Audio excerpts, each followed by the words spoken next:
Aujourd'hui, du coup, vous l'avez compris, Clément, il vient nous parler de comment intégrer l'IA, pas avec une vision champagne et paillettes, mais plutôt avec une vision vraiment impact business et comprendre vraiment les logiques métiers qui peuvent être impactés par l'IA. Vraiment trop content de te recevoir, Clément, là-dessus. Avant ça, on va partager quelques news du marché de l'emploi avec justement ce côté IA. Je veux bien ton avis là-dessus d'ailleurs, des ressources et ensuite le sujet de Clément et vos questions. Donc, sur la partie un peu update, est-ce que justement il y a de l'IA, il y a de l'IA partout? Tu donnais ton avis juste avant, Clément. Nous, ce qu'on voit aussi chez TPC, c'est un peu oui et non, c'est-à-dire pas non plus une explosion des AI PM, euh, mais effectivement des projets IA partout. Et l'XP d'avoir déjà bossé sur des features AI est ultra valorisé. On va clairement le dire. Si vous êtes un PM qui a déjà shippé des projets GenAI, vous êtes ultra valorisé sur le marché. En revanche, et ça rejoint un peu ce que tu disais juste avant, Clément, euh, c'est pas des profils AI qui rentrent dans les pompes des PM, mais plutôt typiquement un excellent PM qui a été impliqué sur des projets GenAI, qui va ensuite du coup gagner vachement de crédibilité et pouvoir avoir plus d'opportunités. Et du coup, où sont les opportunités aujourd'hui? Concrètement, nous, ce qu'on voit, c'est une explosion des SaaS B2B verticalisés. Typiquement, Penny Lane, je pense que c'est un exemple.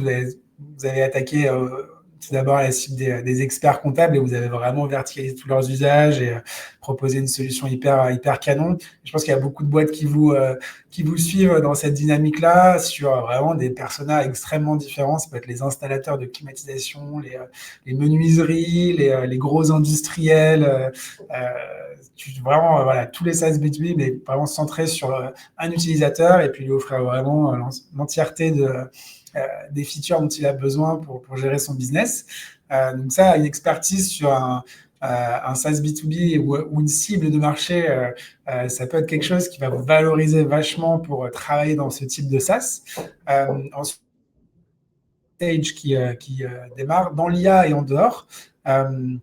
Parfois avec une consonance IA à l'intérieur du produit, parfois avec de l'IA au cœur, parfois même sans IA. Et donc, ils recrutent tous des founding engineers, first product, founding designer. Et donc, cette expert early stage aussi, elle se valorise vachement bien pour du coup emborder sur d'autres projets. Donc voilà, expertise d'un secteur, expertise d'un persona clé, expertise early stage, c'est des choses où vous trouverez des opportunités et où généralement il y a un lien avec des produits IA.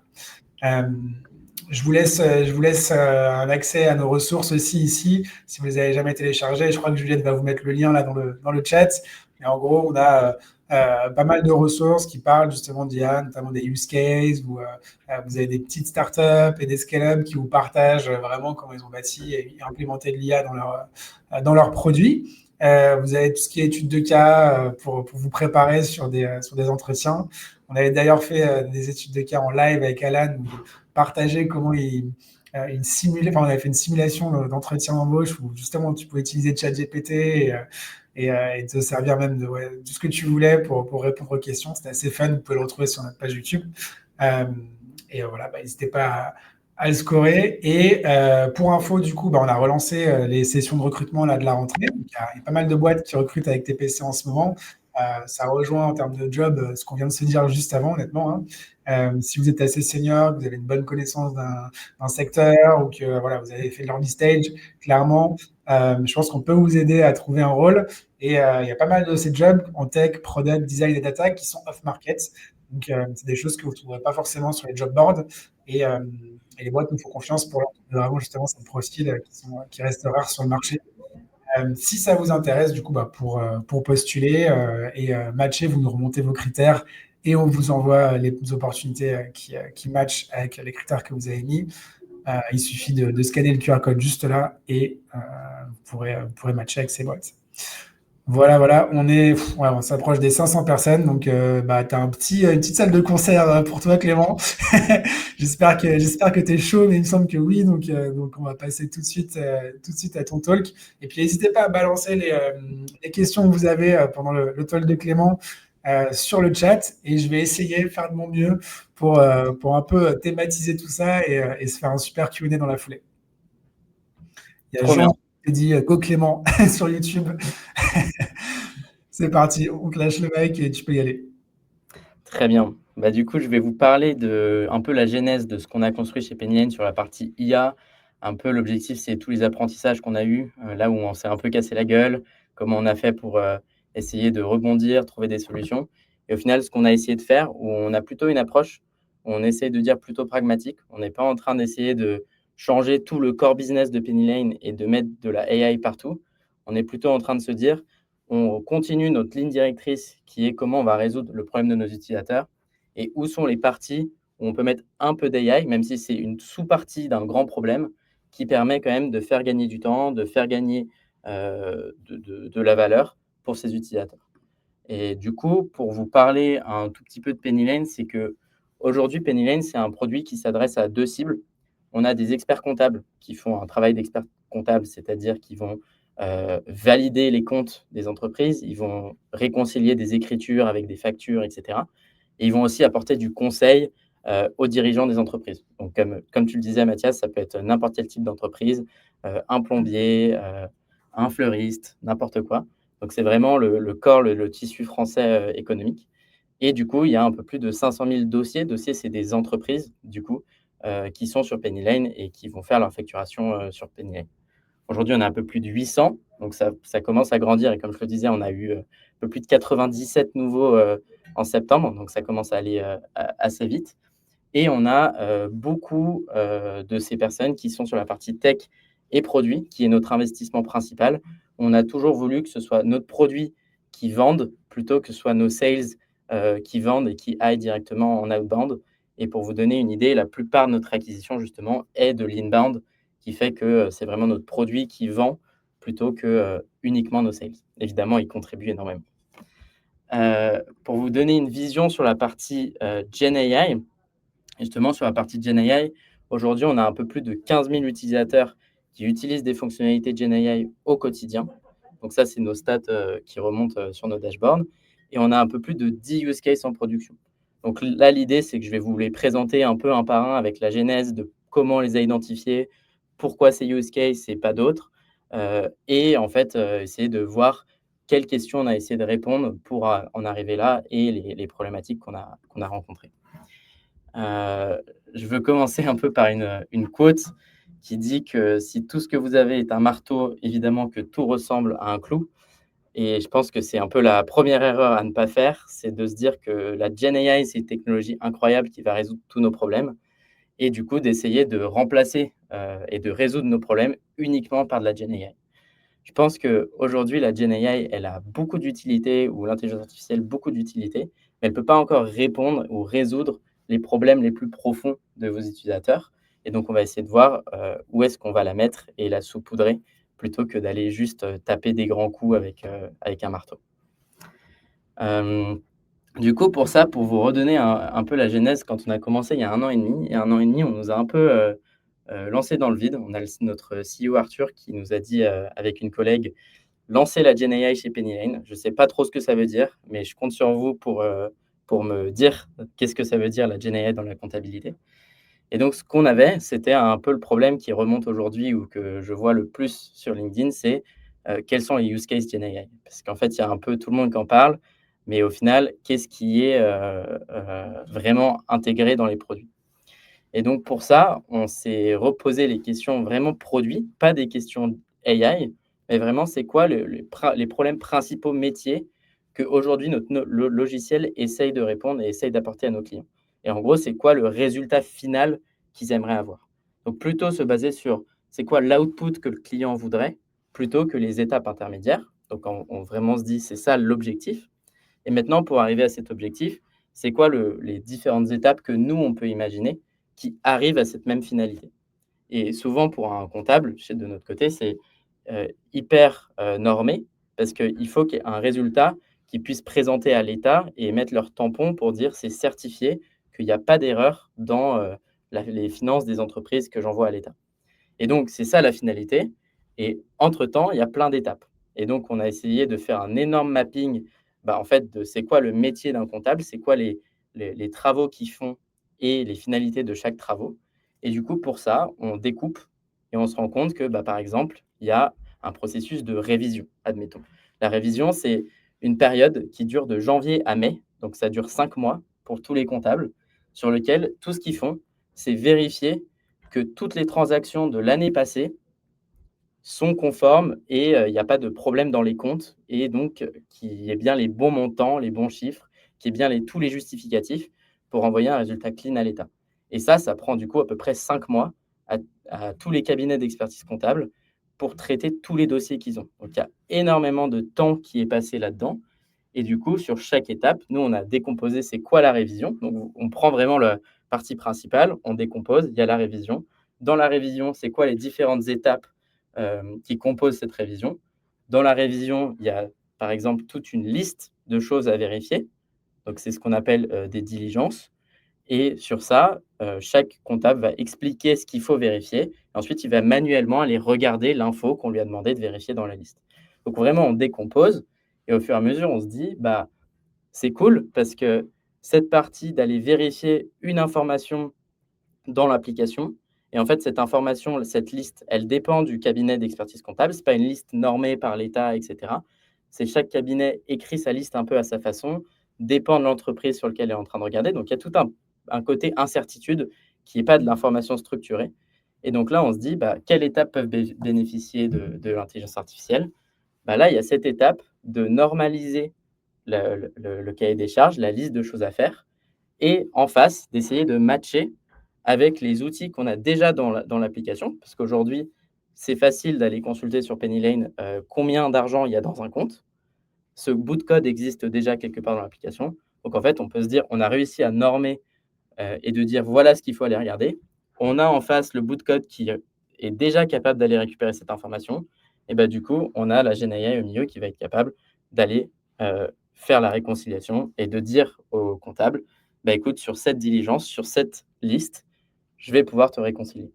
Donc c'est un peu ça qu'on essaye de faire pour chaque fonctionnalité. C'est on décompose un process et on ne va pas essayer d'aller faire tout le process en automatique parce que ce serait un peu trop ambitieux aujourd'hui et bah, c'est de l'intelligence artificielle générative, donc il y a des petits volumes d'erreurs. Plus on essaye de rajouter des nœuds, bah, plus il y a des problèmes qui se créent au fur et à mesure. Donc plutôt que d'essayer d'aller faire l'ensemble, on se dit qu'on va aller faire une petite partie du flow et plus on multiplie ce genre de cas, plus on crée de la valeur pour l'utilisateur sans qu'il le voie vraiment de son côté. Il voit juste une suggestion, il valide et c'est fini. Du coup, les clés d'un bon fonctionnement, c'est vraiment votre connaissance métier. C'est-à-dire que si, comme tu le disais Mathias, sur les SaaS B2B verticalisés, il y a un énorme avantage à connaître cette verticale. Si vous travaillez dans la médecine, bah, de connaître vraiment au quotidien ce que fait un médecin, pour moi, c'est ça la partie la plus importante pour être un bon PM AI, parce qu'en fait, il y a plusieurs sous-parties. Il y a comment vous identifiez les bons cas d'usage, bah, c'est vraiment par rapport à ce qu'ils essayent de faire. Et ensuite, comment vous donnez à votre intelligence artificielle le bon contexte, les bonnes informations pour qu'ils prennent les bonnes décisions. Typiquement, si aujourd'hui je dis dans mon cas d'usage comptable, je lui donne des factures et je lui donne des transactions bancaires, et derrière je lui dis à mon Gen AI, essaye de me réconcilier ça, il va un peu galérer. Alors que si je lui dis: «Essaye de réconcilier ça, voici les règles métiers pour ta réconciliation», j'aurai directement des meilleurs résultats. Donc il y a toute cette idée de pouvoir donner ce contexte métier à votre intelligence artificielle et pour ça, travailler avec des experts, c'est ce qui nous a le plus aidé chez nous. Pour vous donner une idée, on a aujourd'hui, je crois, 6 PM chez PennyLane qui sont des anciens comptables ou experts comptables. Et donc, moi, je suis pas du tout comptable et donc c'est un peu la partie qui manque, pour aller loin.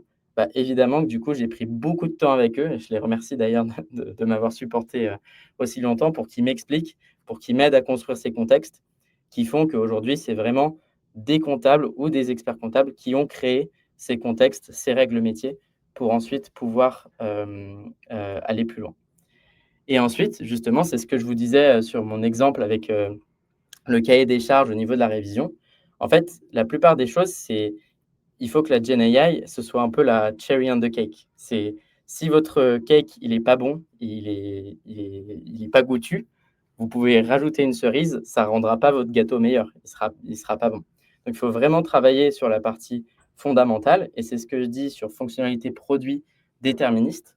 Typiquement, aujourd'hui, quand je disais, on est capable d'aller voir dans un compte, quel est le montant de ce compte, et bah, du coup, il faut absolument s'assurer que cette partie, ce bout de code, il soit sans faille, il marche nickel et il corresponde exactement à la valeur, qui est présente dans le compte et qu'il y ait aucun facteur de random à cet endroit-là.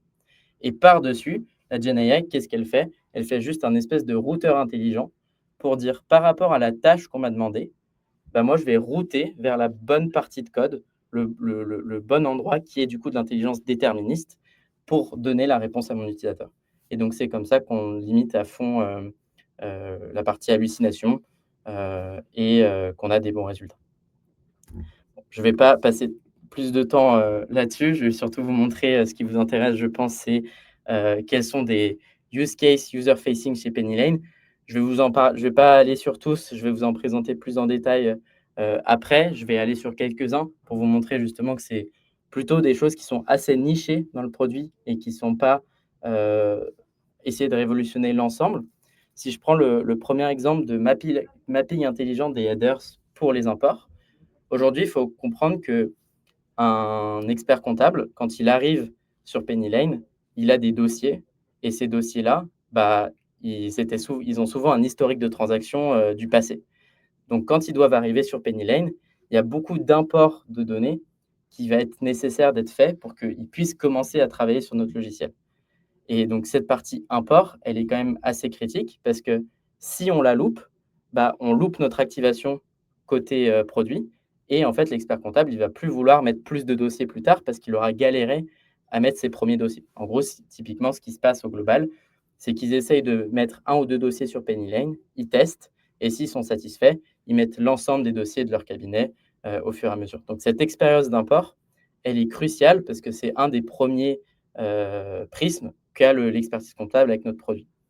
Et donc pour ça, on s'est dit, bah, ça tombe bien parce que l'import, c'est quoi? C'est on prend leur CSV d'export de notre ancien logiciel et on essaye de le mapper avec le CSV qui, chez nous, fait en sorte que ça crée les bons objets. Mais évidemment que c'est pas du tout les mêmes headers, c'est pas les mêmes façons d'écrire les valeurs. Donc comment on fait pour aller normaliser tout ça? Sachant qu'il y a quand même pas mal de logiciels qui existent, de logiciels de compta. Donc soit on recrée un espèce d'adaptateur pour chacun des logiciels qui existent et s'ils font une modification, il faut qu'on adapte nos adaptateurs, donc c'est de la maintenance. Ou alors, on va justement se dire, on va essayer de créer ce mapper intelligent qui va regarder le contenu des colonnes, regarder les headers, regarder ce que nous, on attend et les descriptions justement de chaque valeur qu'on attend dans notre format à nous chez PennyLane. Et il va y avoir de la GenAI qui va faire en sorte que chaque import comme ça devienne directement de leurs données sources à notre donnée target chez nous qui correspondent justement au bon modèle. Donc ça, c'est, directement, un des use cases qui est assez niche, qui est à un endroit précis, mais qui répond à un enjeu métier et produit d'activation, assez fort. Si je prends aussi un 2e cas d'usage assez rapidement, c'est que maintenant GenAI, c'est très fort pour faire de l'OCR. Donc il y a plein de formulaires que les comptables doivent remplir au fur et à mesure de leur vie ou la vie d'une entreprise. Typiquement, quand ils font une création d'entreprise, ce qu'on appelle un dépôt de capital, c'est le moment où ils vont incorporer une entreprise, du coup essayer de la créer. Ils vont devoir, envoyer pas mal de fichiers et ensuite remplir des formulaires pour qu'on récupère ces informations en base de données et que la suite se fonctionne bien. Bah, l'avantage, c'est qu'on a plein de modèles LLM qui font de la vision maintenant, donc ils sont capables d'extraire de l'information. Et donc aujourd'hui, on est capable d'aller chercher sur un document de statut d'entreprise, bah, directement qui sont les shareholders, combien de parts ils détiennent, c'est quoi le type d'entreprise, est-ce que c'est une SCI, est-ce que c'est un autre type d'entreprise, une SARL. Et donc comme ça, on récupère et on remplit tout le forme pour eux. Donc il y a plein de petites étapes comme ça qui ne sont pas waouh, sexy, ça change tout. Par contre, ça améliore l'expérience au fur et à mesure, qui fait qu'aujourd'hui, on a un produit où les utilisateurs nous disent que tout est vachement plus automatisé ou optimisé. Et en fait, c'est comme ça qu'on prend de l'avantage, plutôt que d'essayer de passer du temps à avoir quelque chose d'assez bancal où on ne sait pas trop si ça marche, on ne sait pas quand est-ce que ça va marcher. On fait plutôt cette stratégie de petites étapes. Heu, on a d'autres cas d'usage, évidemment, qui sont un peu moins métier, parce qu'au début, il fallait quand même construire l'infrastructure technologique pour pouvoir répondre à tout ça. Et donc, on a fait un premier projet qui était le fameux chat qu'un peu tout le monde a fait, qui répond pas trop à des besoins clients parce que les clients savent pas trop à quoi demander. Par contre, ça nous a permis de créer l'infrastructure qui permet tous les autres use cases aujourd'hui et qui permet du coup aujourd'hui aux utilisateurs de poser des questions un peu plus profondes. Je vous montre des cas d'usage directement live. Aujourd'hui, je vous ai aussi dit, je vous ai parlé de la révision et je vous ai parlé des différentes étapes de la révision. En fait, ce qui se passe, c'est qu'une fois qu'ils ont fini les checks qu'ils doivent faire sur leur liste de choses à faire, les comptables, ils doivent écrire une conclusion de qu'est-ce qu'ils ont trouvé, qu'est-ce qu'il reste à faire, ou est-ce que tout est validé et qu'est-ce qu'ils ont trouvé comme information. L'avantage, c'est qu'ils ont fait tous les checks et ils ont commenté chaque étape de ce qu'ils ont fait. Donc en fait, on peut agréger et prendre l'ensemble des commentaires qu'ils ont déjà mis pour leur construire leur conclusion, leur synthèse, qui fait qu'aujourd'hui, ils gagnent aussi du temps là-dessus, où ils n'ont plus besoin d'écrire cette énorme synthèse à la main. On va juste pouvoir dire, bah, l'enjeu, c'était d'avoir une conclusion de fin de cycle pour que leur superviseur puisse juste dire qu'est-ce qui a été fait, est-ce que c'est valide, c'est quoi les informations qui sont clés pour moi. Et tout ça, on va le préécrire pour eux. Et évidemment, c'est toujours, vous le verrez, je vous en parlerai sur la partie évaluation, je vois qu'il y a beaucoup de questions sur l'évaluation. Il y a toujours, dans tous les use cases, une partie validation de l'utilisateur et qui nous permet de savoir à quel point, justement, on est valide sur ce qu'on propose en première intention ou pas, ce qui va nous permettre d'optimiser au fur et à mesure.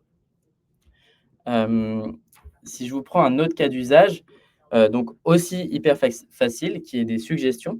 Aujourd'hui, on a un espèce de drive chez Penny Lane et ça correspond à quel besoin? Ça correspond à comment notre expert comptable et le dirigeant d'entreprise vont collaborer ensemble.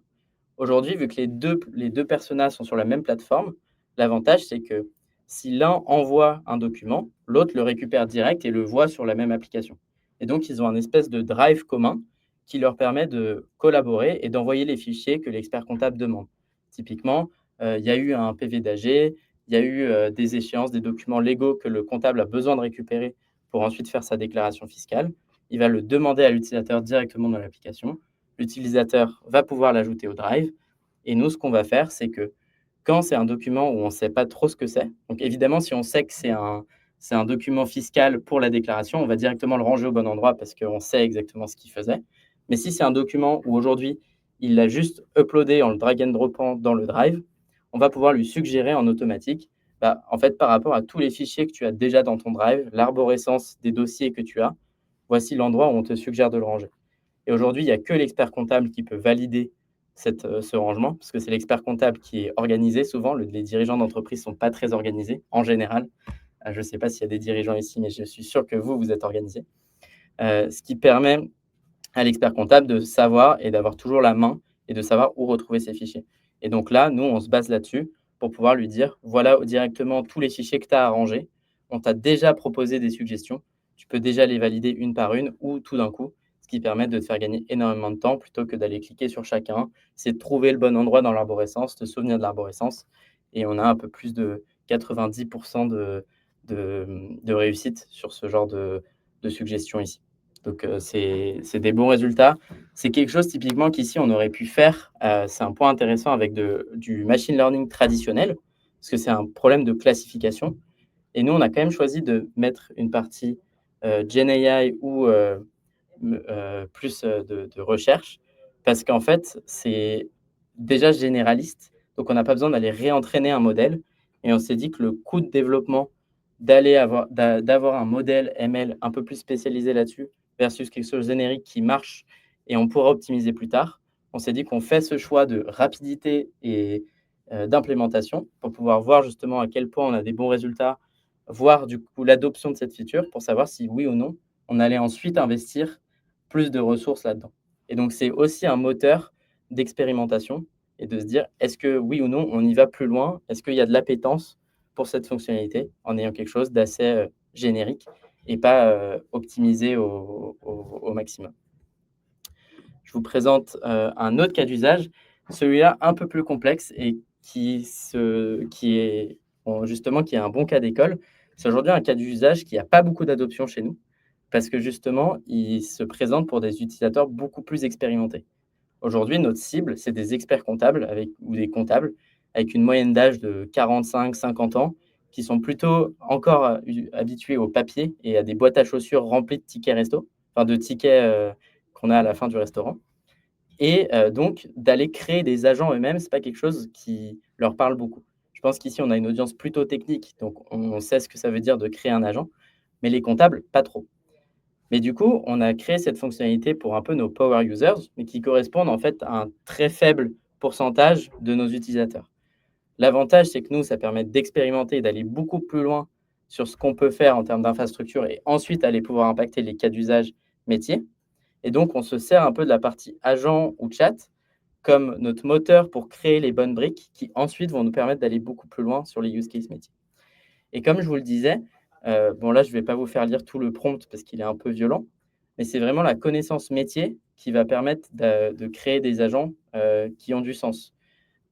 D'aller expliquer quelles sont les règles métiers que vous voulez, qu'est-ce que vous voulez que votre agent fasse spécifiquement.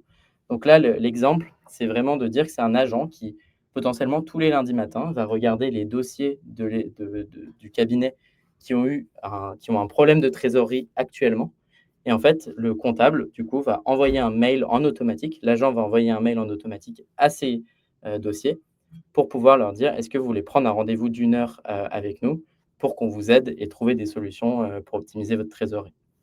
Donc tout ça, c'est des choses que peuvent configurer les cabinets directement, et qu'ensuite, du coup, ils puissent piloter leur cabinet à leur façon et donc qu'ils aient des avantages compétitifs par rapport à d'autres cabinets. Parce que c'est du coup eux qui configurent, à leur façon, avec leur process et nous, tout ce qu'on a du coup derrière, c'est d'essayer de créer les bons outils, donc les bons bouts de code qui vont permettre justement d'envoyer un mail ou qui vont permettre d'aller regarder dans différents comptes pour savoir justement où en est la trésorerie actuellement.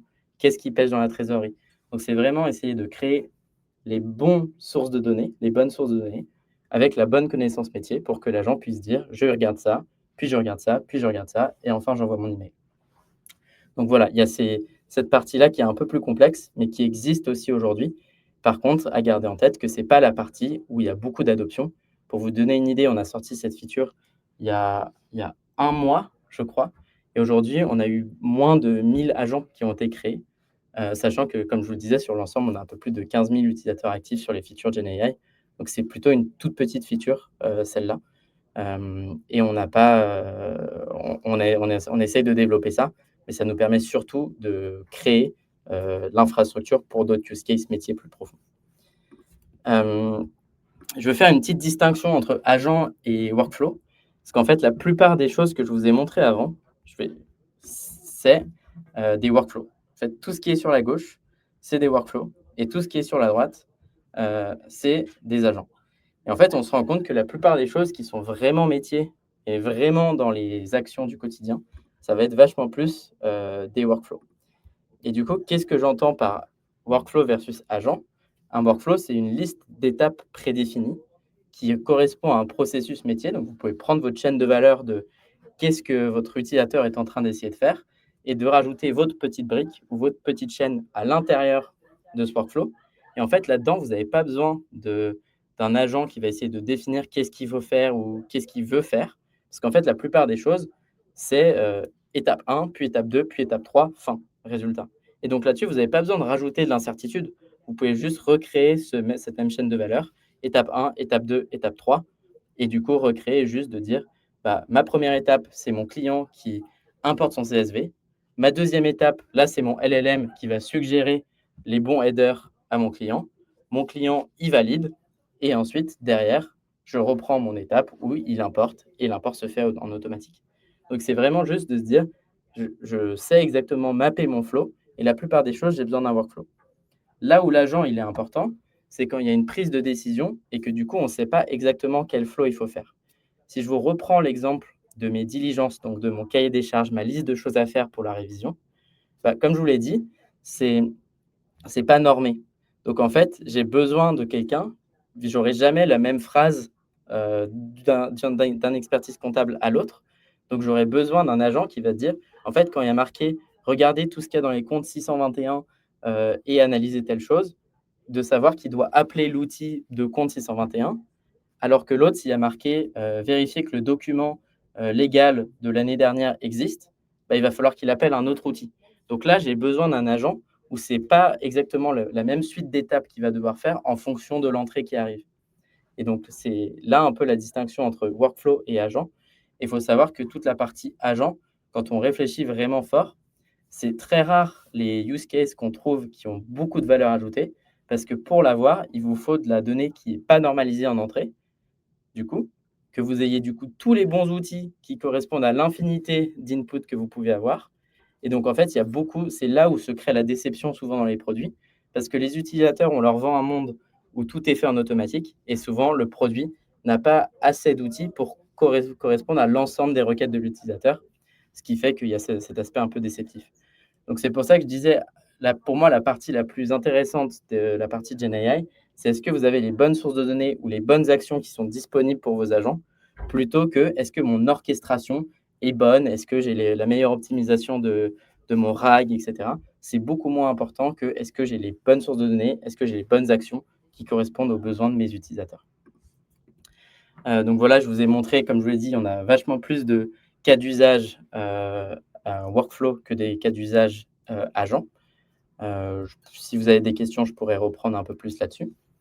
Et maintenant, je vous parle de l'aspect itérer sur une feature, évaluation, monitoring, qui fait beaucoup parler. Pour moi, c'est une des parties les plus importantes, mais j'ai un peu des unpopular opinions là-dessus, donc ravi d'avoir d'autres avis. Mais en gros, nous, ce qu'on se rend compte, c'est que l'évaluation de nos features, donc quand je parle d'évaluation, c'est tout ce qui est avant la release de notre feature. La partie évaluation, on la trouve assez peu importante ou assez peu intéressante quand il n'y a pas juste une paire d'input-output spécifiques. Typiquement, pour de la classification, ça, si c'est utile d'avoir de l'évaluation, parce qu'on sait exactement pour telle entrée, il faut telle sortie exactement. Mais tout ce qui est du chat, par exemple, bah, vu que vous avez une infinité d'entrées et que la sortie, bah, elle peut être bonne dans plein de cas d'usage, mais écrit de façon différente, c'est hyper dur d'avoir une évaluation qui marche bien. Et toute la partie LLM as a judge, que vous avez sûrement vu parler dans les évaluations, c'est quelque chose qui coûte très cher à mettre en place dans votre infrastructure, assez cher à run à chaque fois que vous avez une release. Et donc, en fait, on se rend compte que ce n'est pas la partie, sur laquelle on a envie de se concentrer. Et pour autant, on a quand même pas mal de use cases qui tournent et on sait exactement les monitorer. Et du coup, ce qu'on fait souvent, c'est qu'on release des choses et on monitore. Et du coup, quand la partie monitoring, c'est la partie la plus intéressante de mon point de vue, qui est comment on va faire pour s'assurer que notre workflow il est pertinent ou il apporte de la valeur à l'utilisateur. Du coup, c'est là où on va utiliser des métriques de succès de flow. Et chacun de nos use cases, on a un moyen de savoir si oui ou non, l'utilisateur il a été capable d'aller au bout de l'action. Est-ce qu'il a validé la suggestion? Est-ce qu'il a vraiment fait la chose que nous, on voulait qu'il fasse au final? Donc, on a un peu des events qu'on envoie dans segments pour ceux qui sont un peu plus techniques. Et ensuite, on a de l'analyse dans notre data warehouse où on va pouvoir récupérer les funnels et se dire, OK, en fait, on a 80% de succès sur nos suggestions. Les gens les valident à 80%. Et donc, on est capable de savoir à tout moment comment performe notre workflow, notre agent, le LLM qui est au milieu. Et on a aussi pour des workflows qui sont du coup plus complexes, par exemple un chat. Un chat, on ne sait pas quelle est la success metrics, on ne sait pas qu'est-ce que l'utilisateur voulait parce qu'il a demandé quelque chose qui est potentiellement infini. Du coup, là, on utilise des métriques classiques d'utilisation, typiquement de l'usage et de la rétention, surtout la rétention qui nous impacte, et de se dire, en fait, pour tous les nouveaux utilisateurs qui arrivent aujourd'hui, et on a assez de volume, quelle est la rétention par rapport à la version actuelle du modèle, du prompt, des outils qu'on a créés? Et du coup, on optimise par rapport à ça. Donc en fait, on fait de l'A/B test directement, et on regarde ces métriques d'utilisation et nos proxy metrics qui nous disent est-ce que oui ou non il est capable d'aller jusqu'au bout. Et ça, en fait, aujourd'hui, ça nous suffit parce qu'on a pas mal de volume. C'est peut-être plus compliqué si vous avez peu d'usage sur vos features parce que du coup, ce ne sera pas statistiquement correct. Et pour vous donner une idée, du coup, on a à peu près, il nous faut une semaine pour se rendre compte de si c'est vraiment statistiquement cohérent, souvent en moyenne, ou est-ce qu'il faut rollback. Et la plupart du temps, on a assez peu de rollback. Et je trouve que le côté intuitif de est-ce qu'on a amélioré ou pas, en fait, il est souvent assez vrai. Et il ne suffit pas pour prendre une décision. Mais souvent, quand vous avez l'impression d'améliorer, souvent les métriques disent que oui, ça s'est amélioré après. Voilà. Et du coup, sur la partie itération, en fait, si vous faites toute cette partie A/B testing, c'est un peu comme je disais, c'est de l'A/B testing classique, hein. Il n'y a rien qui change par rapport à la partie IA. C'est on change une seule variable à la fois, donc que ce soit le modèle, le prompt, les tools. Comme ça, on s'assure que c'est bien le changement qu'on a fait qui a impacté les métriques et rien d'autre. Donc c'est un peu la partie, scientifique. Et derrière, il faut que vous assurez que vous ayez bien les bons outils qui correspondent du coup aux besoins de vos utilisateurs quand vous avez des agents ou du coup que vous puissiez aller récupérer du coup une infinité de données. Si je vous reprends l'exemple de mon agent, configurable par les clients, bah, potentiellement, il pose une infinité de questions sur une infinité de données possibles et donc là, il va créer un outil qui potentiellement est capable d'aller requêter chaque donnée présente dans notre application et donc là, c'est là où vous commencez à avoir des complexités un peu plus dures et nous, ce qu'on a essayé de faire pour résoudre ça, c'est qu'on fait un LLM qui est capable de requêter directement dans notre data warehouse. Donc, il va créer une requête SQL en connaissant les schémas de données de notre application par rapport à la requête de l'utilisateur. Et on va être capable d'aller envoyer la requête avec beaucoup de garde-fous, évidemment. Est-ce qu'il demande beaucoup trop de data? Est-ce que la query est beaucoup trop longue et trop complexe et va faire crasher notre data warehouse? On a toute cette partie avant qui est la plus complexe et ensuite, on est capable du coup de renvoyer la donnée à l'utilisateur. Je prendrai les questions s'il y en a un peu plus après. Et je voulais aussi reprendre un dernier point et après j'aurai quasiment fini. C'est la partie proactif versus réactif qui est aussi une discussion qui est beaucoup apportée. En fait, la partie proactive, c'est être capable de dire sans que l'utilisateur fasse quoi que ce soit, on a analysé des choses, on s'est rendu compte de certaines données et du coup, on lui push quelque chose pour qu'il prenne une décision. En fait, ça coûte super cher parce que si vous essayez de mettre un LLM sur tous les flux, par exemple, à chaque fois qu'il y a une transaction chez un client, on run un modèle pour savoir si oui ou non il y a des actions à faire. En fait, vous allez runner un modèle sur vraiment beaucoup trop de données et en termes de coût, c'est impossible de le prendre pour l'entreprise. Typiquement, nous, on n'a pas de pricing AI, c'est le même pricing qu'on avait avant et la plupart des features qu'on a nous permettent que nos coûts restent suffisamment encaissables de notre côté pour pas le redistribuer à nos utilisateurs. Si on faisait ce genre de feature proactive qu'on pourrait faire et qu'on saurait faire, ça coûterait très cher de notre côté et on serait du coup obligé de le redistribuer aux utilisateurs et donc de leur impacter leur pricing au quotidien. Et dès que vous impactez le pricing d'un utilisateur, il faut s'assurer que la valeur qui est ajoutée en face, elle est pertinente et elle crée du sens pour pas qu'il y ait du coup tout le monde qui churn et se dire ah on me push énormément la partie AI. Typiquement, si je prends Notion, aujourd'hui vous êtes obligé d'avoir Notion AI avec Notion, vous pouvez plus revenir en arrière. Typiquement, c'est pas le chemin que nous on décide de prendre. Et donc pour l'instant, on n'a pas ces features proactives. Mais les tests qu'on a fait de notre côté pour le pricing, on se rend quand même compte que si on utilise des tout petits modèles pour traiter en fait le flux et de se dire est-ce que ça vaut le coup d'envoyer un plus gros modèle pour faire le traitement, oui ou non? C'est comme ça qu'on peut réduire un peu les coûts sur la partie proactivité. Mais là-dessus, je ne vais pas aller trop loin parce qu'on n'a pas beaucoup de use case proactifs. On en a exploré, mais donc je n'ai pas non plus tous les conseils à vous donner là-dessus.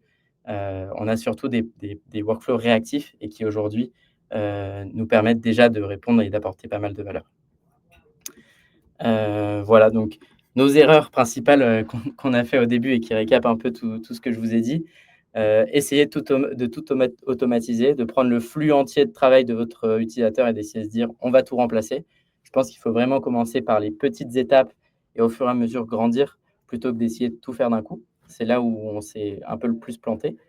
Hem, Essayez de résoudre le core problème uniquement avec de la Gen AI. Ce que j'entends par le core problème, typiquement sur de la compta, ça va être de la réconciliation entre une facture et une transaction. Ça, c'est ce que fait un comptable vraiment au quotidien. C'est son métier. Si on essaye de mettre de la Gen AI là-dedans, bah, en fait, vu qu'on n'a pas les 100 de réussite, on crée un énorme bordel qui fait que je ne le conseille pas du tout et je conseille plutôt d'avoir des choses déterministes, de je sais exactement quel résultat j'aurai quand je prends une input donnée et je n'aurai pas quelque chose de probabilistique, ce qui fait que l'utilisateur, il sait exactement ce à quoi s'attendre et sur son core problème, c'est hyper important parce que sinon il est perdu et le nombre de tickets à votre support que vous allez avoir, je parle d'expérience, augmente drastiquement. Donc cette feature, on a dû la rollback assez rapidement. Je pense aussi que passer beaucoup de temps sur de l'évaluation pré-release, c'est quelque chose où potentiellement vous mettez du délai sur les premiers retours utilisateurs que vous aurez et donc en fait, je vous conseille vraiment de push le truc en production et release au pire si c'est pas, et rollback si ça ne marche pas, en mettant un gros flag bêta, mais vous apprendrez beaucoup plus vite que d'essayer d'avoir la feature parfaite dès le début. Ne pas être future-proof et réinventer la roue, c'est ce que je vous disais sur passer du temps sur votre niveau d'orchestration, d'essayer d'avoir vraiment l'architecture parfaite. Je pense que ce n'est pas la partie que vous devez optimiser et la partie que vous devez optimiser, c'est quel est votre, core business, value? Qu'est-ce qui vous différencie de vos compétiteurs? Chez nous, c'est vraiment les données qui sont accessibles chez Penny Lane parce que c'est une plateforme all-in-one, donc on a vraiment beaucoup de données financières. Vu que c'est ça notre avantage compétitif, il faut que notre LLM, il ait accès à ces données-là pour pouvoir aussi, garder cet avantage compétitif. Donc concentrez-vous sur la partie métier et data plutôt que sur la partie orchestration, selon moi. User interviews ne suffisent pas pour, identifier les use cases. Bah, ça, je pense que vous l'avez vécu sûrement, certains d'entre vous, mais quand vous demandez à l'utilisateur: «Qu'est-ce que vous voulez en termes de feature GenAI?» ils savent pas parce qu'ils comprennent pas trop comment ça marche. Donc ce qu'il faut faire plutôt, c'est vraiment de s'asseoir avec vos utilisateurs, de les regarder travailler une après-midi, d'essayer de comprendre leur métier et là, vous, avec votre expertise de qu'est-ce que peut faire l'intelligence artificielle, d'essayer d'aller apporter de la valeur ici. Le classique, essayer de partir de la technologie plutôt que du problème, bah, ça, c'est un truc qu'on fait tous un peu au début, de se dire: «Il y aurait 1000 trucs que je peux faire, mais est-ce que ça apporte vraiment de la valeur?» Donc là-dessus, gardez bien en tête que c'est problème, problème, problème first et ensuite ignorer les coûts. C'est ce que je vous ai dit, par exemple, sur la partie, proactivité. Du coup, c'est des features que nous, on n'a pas release parce que ça coûterait trop cher. Donc si vous ignorez ça et que vous faites votre release, en fait, très vite, vous allez burn du cash, assez rapidement et donc ça dépend de la situation de votre entreprise. Si vous êtes justement en forte croissance avec de l'argent d'investisseurs et que vous ayez un peu cette, hypothèse que les coûts vont diminuer drastiquement avec le temps, ça peut valoir le coup, mais ça dépend évidemment de votre contexte. Et enfin, le dernier qui est quand même le plus important, sous-estimer la connaissance métier. Quand vous êtes dans une verticale, c'est vraiment ça qui permet de passer de «c'est OK, ça marchote» à «OK, ça marche bien, les utilisateurs sont contents». Nous, c'est vraiment le moment où on est allé voir nos PM comptables et qu'on leur a dit, pourquoi nos features marchent pas trop et sont pas adoptées. Ils nous ont dit: «Mais c'est n'importe quoi ce qu'il vous envoie le LLM. OK, allons lui dire comment faire» et depuis ça marche beaucoup mieux. S'il y a des devs dans la salle, c'est un peu la différence entre lui dire: «Implémente ma PR» sans rien lui dire et lui dire comment vous voulez résoudre la problématique et ensuite le donner à votre agent, vous aurez des bien meilleurs résultats. Donc voilà, c'est ça un peu les grosses erreurs et ce que je voulais vous partager aujourd'hui et j'espère que j'ai pu apporter des réponses ou en tout cas éclaircir certains points, pour vos stratégies, dans vos entreprises. Canon, canon. Merci Clément. Et effectivement, je te confirme qu'il y a énormément de réactions. Je pense qu'il y a eu plus de 100 questions dans le chat. Je vais essayer de tout rationaliser parce qu'on va se prendre 10 minutes de questions ensemble, questions-réponses du coup. Et je dirais qu'il y a une dizaine de gros buckets. Donc, essayons peut-être de les prendre avec des réponses courtes en 1 minute, mais dans l'ordre sécurité des données, comment éviter les hallucinations, gérer les aléas clients, tout ce qui est stack, infra, architecture, les protocoles que vous utilisez, les outils, quel modèle vous utilisez. Tu vas avoir tout ce qui est le sujet des évals, effectivement, et tracking de la performance. Je pense que tu as donné pas mal de réponses, mais on va revenir un peu sur les conseils pour peut-être commencer à mettre en place des évals. Tous les sujets de coûts, on a parlé de buy versus make versus buy dans le chat aussi. Comment tu choisis entre des tools versus vraiment à partir sur les modèles fondationnels. Workflow versus agent, on a pas mal parlé, mais peut-être leur donner le framework pour choisir sur un use case vers où aller. Et puis, tu avais IA, donc voilà, on va essayer de dérouler tout ça.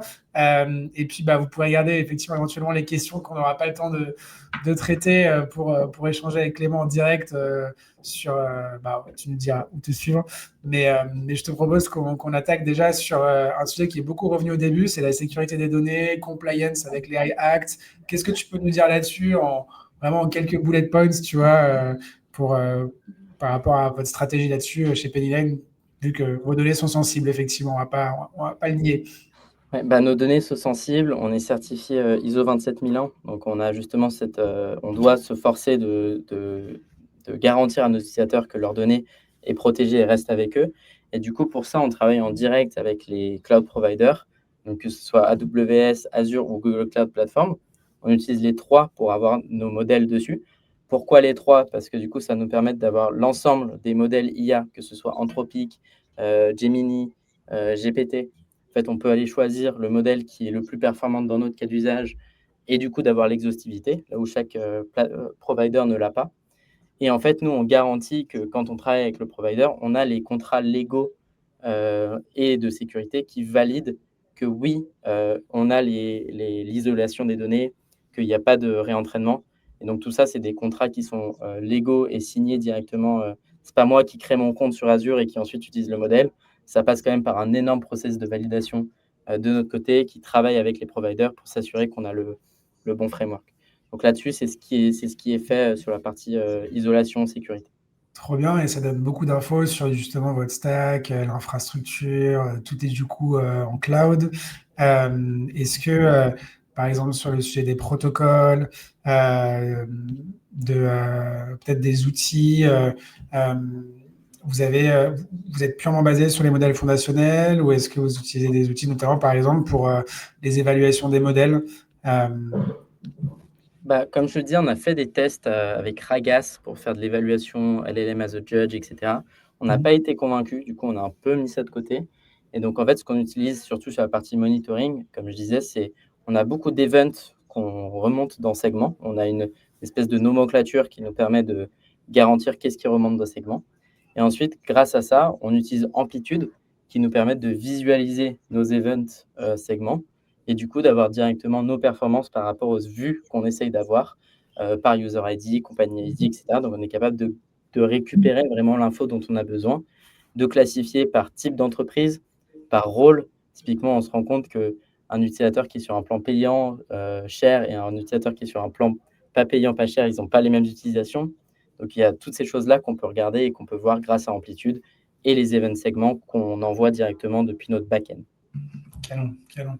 Et sur le sujet des hallucinations, rapidement, donc tu as donné un peu des méthodes justement pour limiter au maximum le risque. Comment est-ce que vous avez géré les aléas clients sur les rares cases qui sont passés au travers de vos filtres? Et bah, c'est assez étonnant parce que ça fait 1 an et demi qu'on a des trucs et il n'y a rien qui est remonté à mes oreilles il y a un client qui a eu vraiment n'importe quoi. Enfin, ça arrive des fois qu'on a des mauvaises réponses, qu'on leur envoie et du coup on a un pouce en bas, mais il y a rien qui a généré, une escalation au légal ou quoi que ce soit à sécurité. Donc en fait, c'est plutôt un risque de qualité plus qu'un risque, de réputation. Et après, du coup, ce qu'on fait, c'est ce que je disais, c'est d'essayer de mettre au maximum le bon process à suivre et de faire des agents qui sont le plus limités et le plus scopés possible pour que justement, ils aient pas trop de choses à faire, qu'ils aient les bons outils qui récupèrent de la donnée qui est déterministe. Et donc, en fait, s'il a juste le montant de la facture est de 5 000 euros, bah, il ne peut pas inventer autre chose que le montant de la facture est 5 000 euros. Donc, c'est vraiment ce qu'on essaye de faire, de réduire le scope de ce que doit faire un agent, quitte à en avoir plusieurs. Et en fait, on a de la meilleure qualité à ce niveau-là. Ouais, Quand je super. dis agent, là, je voulais dire LLM, je ne voulais pas dire un agent intelligent. Est-ce que vous avez des sujets de make versus buy, du coup, sur des briques de vos agents workflow? Euh, ça a été, il y a eu des sujets. Typiquement, ouais, il y a eu des sujets. Au début, on avait un agent qui répondait aux questions du support chez nous. En fait, on avait plugué Intercom, donc qui est notre outil pour le support, directement sur notre IA à nous, qui essaie de répondre aux informations aux clients en se basant sur notre help center, notre base de connaissances sur notre produit même. Et on avait plutôt des bons résultats. On avait à peu près 50 de resolution rate, donc ça veut dire que dans un cas sur 2, notre IA arrivait à répondre à l'utilisateur. Par contre, ça nous demandait beaucoup de maintenance chez nous, le temps de construire ce produit-là. C'était du temps qu'on passait pas sur le produit Penny. Et c'était mon équipe, donc il y a pas plusieurs équipes qui travaillent sur la partie produit. Et donc là, on s'est dit, en fait, coût d'opportunité, est-ce que ça vaut mieux qu'on mette notre temps là ou notre temps sur le produit? Notre produit, il y a vachement plus d'utilisateurs, donc l'impact un peu exponentiel de faire une feature, ça a plus de valeur que l'impact support qui est plutôt quelque chose de linéaire. Et donc, on s'est dit, là-dessus, on va arrêter la partie support et on va plutôt acheter la solution toute faite de Intercom qui s'appelle FinAI, qui va répondre aux tickets support pour nous. Et on arrive au même taux de résolution, ils ont un peu plus même, euh, et qui fait qu'aujourd'hui, on leur paye. En fait, le coût qui n'est pas du coût de développement chez nous, il est largement rentabilisé. Ok. Et Les process justement, alors, internes, je pense qu'il vaut mieux. tu lances le sujet du coup. Vraiment, ta vision là-dessus, comment est-ce que vous tenez les coups? Est-ce que vous avez des logiques, tu vois, d'arbitrage sur on sait notamment, on a vu par exemple avec Cursor qui a changé son pricing soudainement. Ça vous est arrivé en jouant avec les modèles? Est-ce qu'il y a des stratégies d'optimisation ou c'est quelque chose que vous regardez pas encore à ce stade? Est-ce que vous avez une dépense qui est raisonnable? Quel est un peu Ouais, votre approche globale? comme je te disais, on a la plupart de nos flows, ils sont réactifs. Donc, c'est soit un utilisateur qui le trigger, soit un utilisateur dans un endroit spécifique du produit où on sait que c'est pas des flux énormes qu'on peut quantifier. Typiquement, là, ce que je disais sur la suggestion de localisation d'un fichier, en fait, pas tout le monde va upload un fichier tous les jours. Donc, en fait, c'est des volumes qui nous restent dans notre optique de c'est bon, c'est mesuré. Par contre, si je le disais aujourd'hui, on envoyait du LLM sur chaque transaction qui se passait, là, on pourrait pas et on exploserait nos coûts. Et donc, avant de partir sur une feature, on sait si oui ou non on la fait réactif ou proactif. Parce que typiquement aussi, on a une fonctionnalité qui permet les fichiers qui sont envoyés dans notre drive PennyLane, les utilisateurs peuvent demander un summary. Et donc là, on pourrait se dire, en fait, s'ils upload, on crée le summary, on leur affiche par défaut. Et plutôt, on s'est dit, bah non, parce qu'en fait, il y a la plupart des fichiers où ce summary ne sert à rien pour les utilisateurs. Donc en fait, on va mettre un bouton à la place, et s'ils en ont besoin, ils cliqueront, et après, on va le stocker. Et du coup, on n'a pas quelque chose d'automatique qui lance à chaque fois, et on est plutôt assez pragmatique en se disant, OK, ce n'est pas la meilleure solution produit, parce que ce serait mieux si c'est généré, mais au moins, on a des coûts qui sont largement raisonnables, et on n'a pas besoin de monter notre prix pour tous nos utilisateurs, et on peut encaisser ces coûts-là chez nous sans qu'il y ait de problème. Tu as un dashboard quelque part où tu vois ta consommation comme un réacteur, les tours sur le moteur, tu vois, à un instant T, ou comment est-ce que tu modules ça vraiment au quotidien ou à la semaine? Bah, l'avantage, c'est que dans nos calls API qu'on fait, Azure, AWS et cetera, on peut mettre l'option de récupérer en paramètres combien ça a coûté, le nombre de tokens et cetera. Et donc nous, on prend ces metadata et on a notre système interne qui renvoie tout ça dans notre data warehouse. Et donc on sait exactement le prix de combien on paye jour par jour pour tous nos workflows. Et donc ouais, on le voit et on peut le quantifier par chaque cas d'usage, combien ce cas d'usage nous coûte et est-ce qu'il répond à un problème qui correspond au prix que ça nous coûte. Très bien. T'as pas encore eu le call du CFO en mode qu'est-ce que c'est que ça, Clément? Ça va, pour Très bien. l'instant, j'espère que ça ira. Très bien. On est presque au bout, mais j'ai encore deux questions pour toi. Enfin, je suis vraiment en train d'essayer de recondenser un peu tout ce qui a été dans le chat. C'est très dur parce qu'il va y avoir beaucoup de questions, mais je me fais le max. Excusez-moi pour ceux que j'oublie. Workflow versus agent. Donc, tu as bien expliqué, tu as donné les ratios. Il y avait beaucoup, beaucoup de questions là-dessus. J'invite ceux qui ont posé des questions à ce sujet à se mater le replay parce que tu as répondu à beaucoup de trucs, Clément. Mais peut-être, pour résumer, est-ce que tu peux donner peut-être un framework, une manière d'adresser par rapport à un use case, ta façon d'arbitrer entre workflow et agent? Je pense que la façon d'arbitrer, c'est est-ce qu'il y a une prise de décision qui est nécessaire et qui va pouvoir router vers en gros, est-ce qu'il y a une infinité d'entrées possibles? Si vous avez une infinité d'entrées possibles, c'est très dur pour vous de savoir quelle est l'action à faire. Parce que du coup, il va falloir normaliser cette action et si vous n'êtes pas capable de normaliser cette action, typiquement un chat où vous avez une infinité de questions et à moins que vous normalisiez toutes les questions possibles que peut poser l'utilisateur, là, ça va être impossible. Bah, vous avez besoin d'un agent qui va prendre cette décision de qu'est-ce que je dois faire par rapport à ce qui est demandé. Donc pour moi, c'est vraiment, est-ce que vous avez une infinité d'inputs qui est pas capable de réduire à quelque chose de mapping en one-one de telle chose correspond à telle action, telle chose correspond à telle action. Par contre, si vous pouvez le faire, faites le flow déterministe workflow plutôt qu'un agent, vous allez vous enlever vraiment beaucoup d'épines dans le pied. Trop bien. Quel ce conseil. Je pense que beaucoup vont, vont pouvoir le mettre en pratique dans leur orga. Et puis, écoute, la dernière question, je pense, très pertinente. Je ne sais plus qui l'a posée, mais euh, c'est dur à suivre, tout ça.